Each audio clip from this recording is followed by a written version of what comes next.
Big Boss season 9లో nominations Monday అయిపోయాయి. ఈ రోజు నుంచి కూడా మొత్తం ఎమోషనల్‌గా ఉండబోతుందని మనకి ప్రోమోతోనే అర్థమైపోయింది. హలో! నమస్తే. Welcome to Telugu 360. నేను Veena Sadhineni. This is Big Boss analysis.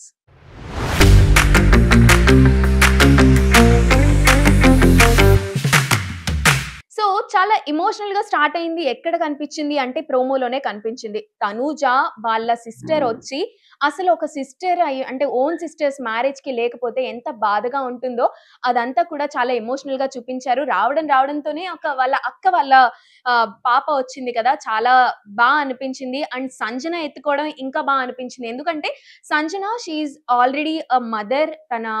వాళ్ళ బాబుని అంటే 5 మంత్స్ ఉన్న బాబుని అక్కడ పెట్టేసి అంటే బయట ఉంచేసి తను లోపలికి వెళ్లారు కదా!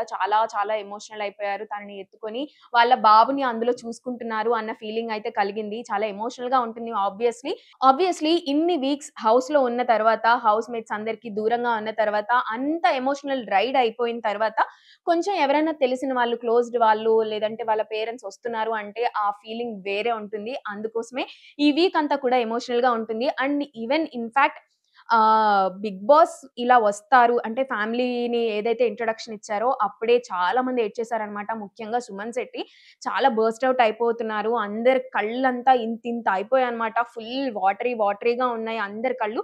నా కోసం ఎవరొస్తారు? నా కోసం ఎవరొస్తారు? అని చెప్పేసి స్టార్ట్ అయిపోయింది. సో, అలాగా కంటిన్యూగా ఉండబోతుంది. సో, ఒక్కొక్క హౌస్‌మేట్‌కి వాళ్ళ తరపున ఎవరైతే వస్తున్నారో వాళ్ళు ఒక్కొక్క ఫుడ్ ఐటెమ్‌తో లోపలికొస్తున్నారనమాట. సో, కళ్యాణ్‌కి కానీ కళ్యాణ్ వాళ్ళ మామ్ వస్తారు. అలా ఒక్కొక్కళ్ళు అందరూ మదర్స్, తర్వాత సిస్టర్స్, బ్రదర్స్ వీళ్ళే వస్తారు కాబట్టి ఆబ్వియస్‌లీ నేను దాని గురించి పర్టిక్యులర్‌గా చెప్పాలనుకోవడం లేదు. ఎందుకంటే సీజన్ అదే జరుగుతుంది కాబట్టి క్లోజ్డ్ వాళ్ళే వస్తారు కాబట్టి రీతు వాళ్ళ మామ్ వచ్చారని కూడా మనకి సమాచారం అందింది. రీతు కోసం కూడా ఒక ఫుడ్ ఐటెమ్ తీసుకొనొచ్చారు. అలాగా హౌస్‌లో ఉన్న వాళ్ళందరి కోసం, వాళ్ళ కోసం వచ్చే వాళ్ళందరూ కూడా ఒక ఫుడ్ ఐటెమ్‌నయితే లోపలికి తీసుకొచ్చి వాళ్ళకి ప్రేమగా ఇస్తున్నారనమాట. కానీ బిగ్ బాస్ ఏమన్నా నియమం పెడతారా? వేరే వాళ్ళతో షేర్ చేసుకోకూడదు. అలాంటి నియమం పెడతారా అనేది మనకి తెలియలేదు. ఇక నామినేషన్స్ గురించి మనం ఇప్పుడు మాట్లాడుకున్నట్లయితే నిన్న చాలా ఫ్యూరియస్‌గా జరిగాయి నామినేషన్స్ అన్నీ కూడా. ఎట్లా అంటే అసలు పవన్, డిమాండ్ పవన్ రీతుని నామినేట్ చేస్తారు అని చెప్పేసి ఎవ్వరూ అనుకోలేదు. రీతు కూడా చాలా అంటే చాలా షాక్ అయిపోయింది. అండ్ వాళ్ళిద్దరి మధ్య బాండ్ గురించి, వాళ్ళిద్దరి మధ్య ఫ్రెండ్‌షిప్ గురించి ప్రతి ఒక్కళ్ళు పాయింట్ ఔట్ చేశారు ఫ్రమ్ ద వీక్ 1. అప్పటి నుంచి అందరితో డిఫెండ్ చేసుకుంటూ అలా కాదు, ఇలా కాదు, అలా అనుకుంటూ వాళ్ళని వాళ్ళు ఎలా పుష్ చేసుకుంటూ వాళ్ళకి వాళ్ళే ఎమోషనల్ సపోర్ట్ ఇచ్చుకుంటూ ఒక రిలేషన్ మెయింటైన్ చేస్తున్నామని కన్ఫెషన్ రూమ్‌లోకి వచ్చి మరి చెప్పి అలా కంటిన్యూ చేస్తున్నారు. కానీ డిమాండ్ పవన్‌కి ఇది నెగెటివ్ అయ్యే ఛాన్స్ కూడా ఉంది. ఎందుకంటే నన్నడిగితే రీతు ఏమన్నా విషయాలుంటే, ఏమన్నా కంప్లెయింట్స్ ఉంటే డైరెక్ట్‌గా వచ్చి చెప్తది గానీ, ఎప్పుడు కూడా నామినేట్ చేయలేదు. అక్కడ బ్యాక్ స్టాబింగ్ జరిగింది అని తను ఫీల్ అయినట్లయితే నాకనిపించింది. ఎందుకంటే the way she cried after going to the bathroom అని అమ్మో! అస్సలు తట్టుకోలేకపోయాను. At at one point every girl will feel like that అంటే ఒక నమ్మిన పర్సన్ ఎవరైనా ఇలాంటివి చేస్తూ ఉంటే, ఏదైనా ఎక్కడికైనా ఎళ్తాము. అక్కడ ఏదో ఒకటి తీసుకుంటాము. అది వద్దు అని కసిరినట్టు చెప్తేనే చాలా ఫీల్ అయిపోతూ ఉంటారు అమ్మాయిలు. అలాంటిది ఇప్పుడు రీతు విషయంలో అయితే రీతు గురించి చాలా రోతగా మాట్లాడుకున్నారు. స్టార్టింగ్ వీక్స్‌లో తన వైపు ఏ తప్పున్నా లేకపోయినా తనని ఎలాంటి మాటలు పడితే అలాంటి మాటలన్నారు. అండ్ బయట కూడా వేరే వార్తలు రావడం వల్ల తన పైన చాలా అంటే చాలా నెగటివిటీ పడింది. కానీ క్యారెక్టర్ వైస్‌గా తను ఏంటో ప్రూవ్ చేసుకుంది. అంటే ఎవరైనా తన క్యారెక్టర్ గురించి ఎలాంటి మాటలు మాట్లాడినా తను మాత్రం తన బోర్డర్ క్రాస్ చేసి ఎప్పుడు వేరే వాళ్ళని వేరే మాటలైతే అనలేదు. ఆ విషయంలో రీతు మాత్రం ఎప్పుడు టాప్ ఉంటుంది. చాలా అంటే చాలా పద్ధతిగా ఎప్పుడైనా ఎవరినైనా డిఫెండ్ చేయాలనుకున్నా కూడా చాలా పద్ధతిగానే డిఫెండ్ చేసుకుంది తప్ప వేరే మాటలనలేదు. వేరస్ మాధురి గురించి అయితే చెప్పాల్సిన అవసరమే లేదు. ఎందుకంటే రీతుని అయేషా, మాధురి కలిసి ఎంత దారుణమైన మాటలు ఎలా పడితే ఎలా మాట్లాడారో అందరూ చూసారు. ఇక ఈ రమ్య మోక్ష కూడా డిమాండ్ పవన్ గురించి ఎలా మాట్లాడింది, ఎంత యారోగెంట్‌గా మాట్లాడింది. ఏమన్నా పాయింట్స్ ఉంటే చెప్పాలి తప్ప క్యారెక్టర్ గురించి, పర్సనాలిటీ గురించి, పర్సనల్ విషయాల గురించి మాట్లాడాల్సిన అవసరం లేదు. కానీ వీళ్ళ ముగ్గురు కూడా పర్సనల్ అటాక్ చేశారు వీళ్ళిద్దరి పైన. డిమాండ్ పవన్ పైన, రీతు పైన చాలా బాగా డిఫెండ్ చేశారు. కానీ ఇప్పుడు సిట్యుయేషన్ ఎలా మారిపోయింది అంటే వాళ్ళిద్దరిలో వాళ్ళకే సఖ్యత లేదు అన్నట్లుగా కనిపించింది. కానీ ఇద్దరికీ ఆ ప్రేమ ఉంది. ఇద్దరికీ ఆ బాండ్ అనేది ఉంది. ఇద్దరికీ ఆ ఫ్రెండ్‌షిప్ అనేది ఉంది. కానీ డిమాండ్ పవన్ ఇది చాలా రాంగ్ మూవ్ చేశాడనైతే నాకు అర్థమైపోయింది. మేబీ రీతుకి కొంచెం పిచ్చి అన్నట్లు నిజంగానే అర్థమైపోతుంది. ఎందుకంటే ఒక పర్సన్ అంత హర్ట్ చేసిన తర్వాత మళ్ళీ ఆ పర్సన్ దగ్గరికి ఎందుకెళ్తుందో అర్థం కావడం లేదు. బాత్రూమ్‌లో ఏడ్చింది, ఏడ్చింది, ఏడ్చింది, ఏడ్చింది బయటకొచ్చింది. బయటకొచ్చినప్పుడు తను ఇలా నేను ఫీల్ అయ్యాను, నేను ఫీల్ అయ్యాను అని చెప్తున్నప్పుడు డిమాండ్ పవన్ ఎమోషనల్ సపోర్ట్ ఇవ్వడం లేదు. అది చాలా క్లియర్‌గా కనిపిస్తుంది.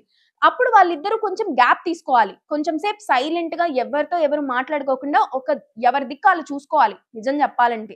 కానీ అప్పుడు కూడా తను కన్ఫర్మ్ చేయడానికి ట్రై చేసింది. నేనైతే ఇలా చెప్పను, నామినేట్ చెయ్యను. నువ్వు అలాంటి సిట్యుయేషన్ ఎక్కడైతే మ్యాన్ హ్యాండ్లింగ్ సిట్యుయేషన్ వచ్చిందో అప్పుడే నేను బయటికి పంపించాల్సిందని చెప్పేసి బిగ్ బాస్ కెమెరాస్‌తో రీతు మాట్లాడడం కూడా చూసాం. ఎందుకంటే అది హర్ట్ అయింది కాబట్టి అలా మాట్లాడింది తప్ప, తన పైన ఏదో ద్వేషం, ఏదో పెద్ద పెద్ద విషయం అయితే కాదు అని అనిపించింది. ఎమోషనల్‌గా డిమాండ్ పవన్ అవైలబుల్‌గా లేనప్పుడు తను గ్యాప్ తీసుకోవాలి. టైమ్ తీసుకోవాలి. ఆ టైమ్ తీసుకోకుండా ఇద్దరు గొడవను పెంచుకుంటున్నారు తప్ప, ఇద్దరికీ ఇమ్మాచ్యూర్డ్‌గా బిహేవ్ చేసి ఇంకా గ్యాప్ పెంచుకుంటున్నారనైతే అర్థమైంది. ఈ విషయాన్ని ఎమోషనల్‌గా జరుగుతున్న ఈ వీక్‌లో వాళ్ళ వాళ్ళ పేరెంట్స్, వాళ్ళ వాళ్ళ చుట్టాలు వస్తారు కాబట్టి, ఈ విషయాన్ని ఏమన్నా కన్ఫెస్ చేస్తారా? ఈ విషయం గురించి ఎవరన్నా మాట్లాడతారా లేదా అన్నది చూడాలి. ఇక నామినేషన్స్ ప్రకారం చూసుకున్నా ఈ వీక్ అయితే దివ్య కన్ఫర్మ్ అనిపిస్తుంది. లాస్ట్ వీక్ కూడా మనం చెప్పుకున్నాం. నేనైతే కొంచెం ప్రిడిక్ట్ చేశాను. కొంత 'బిగ్ బాస్' టీమ్‌ని కూడా నమ్మాల్సొచ్చింది కాబట్టి, నేను దివ్య ఎలిమినేట్ అవుతుంది అని చెప్పాను. కానీ దివ్య ఎలిమినేట్ అవ్వలేదు last week. Nikhil and Gourav eliminate అయిపోయారు. అది ఔట్ ఆఫ్ ద బ్లూ జరిగిపోయిందనమాట. డబుల్ ఎలిమినేషన్ ఎప్పుడు కూడా వన్స్ ఇన్ ఎ సీజన్ జరుగుతూ ఉంటుంది. కానీ ఈ సీజన్‌లో 2 టైమ్స్ జరిగిందని అనిపించింది. ఆయేషా తనంతట తాను అయిపోయింది కాబట్టి తనని డబుల్ ఎలిమినేషన్ అనుకోకూడదు. బట్ స్టిల్ డబుల్ ఎలిమినేషన్ సీజన్‌కి ఒకసారి జరుగుతుంది. ఈ సీజన్‌లో అయితే 2 సార్లు జరిగినట్టు అనిపించింది. ఎందుకంటే మాధురి, రమ్య ఇద్దరు ఒకేసారి బయటకొచ్చారు. అండ్ నిఖిల్, గౌరవ్ వైల్డ్ స్టోర్మ్‌గా ఎంట్రీ ఇచ్చిన ఈ నలుగురు కూడా డ్యూయల్‌గా వచ్చేసారనమాట బయటికి.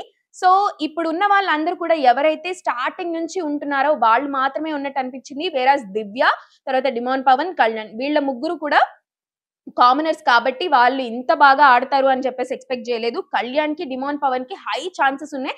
కానీ డిమాండ్ పవన్ ఈ నెగెటివ్ మూవ్ ఏదైతే ఉందో ఇది ఎఫెక్ట్ చేసే ఛాన్స్ ఉంది కాబట్టి ఫైనల్ వరకు వెళ్ళడు అన్నదైతే కనిపిస్తుంది. అంటే మేబీ టాప్ 10లో ఉంటాడేమో కానీ టాప్ 5 వరకు వెళ్తాడన్న ఛాన్సెస్ అయితే కనిపించడం లేదు. ఎందుకంటే ఫిజికల్‌గా, మెంటల్‌గా బాగా ఉంటేనే గెలుస్తారు కాబట్టి తనకు మెంటల్‌గా ఈ స్ట్రెస్ అంతా ఇప్పుడు బయట బర్స్ట్ ఔట్ అవుతున్నాడు కాబట్టి ఈ ఎఫెక్ట్ గేమ్ పైన పడుతుంది కాబట్టి, ఓటింగ్ పైన కూడా పడుతుంది కాబట్టి, డిమాండ్ పవన్ టాప్ 5 వరకు వెళ్ళడు అని అనిపిస్తుంది నాకు. కళ్యాణ్ అయితే ఖచ్చితంగా వెళ్తాడు. తనుజ అయితే ఖచ్చితంగా వెళ్తుంది. ఇమాన్యుయల్ అయితే ఖచ్చితంగా వెళ్తాడు. సుమన్ అయితే ఖచ్చితంగా వెళ్తాడు. ఇక ఈ ఫిఫ్త్ పొజిషన్ ఎవరు అన్నదే క్వెషన్ మార్క్ అన్నమాట. అది ముందు ముందు ఈ వీక్ అంతా జరిగిన తర్వాత మనకు తెలిసిపోతది.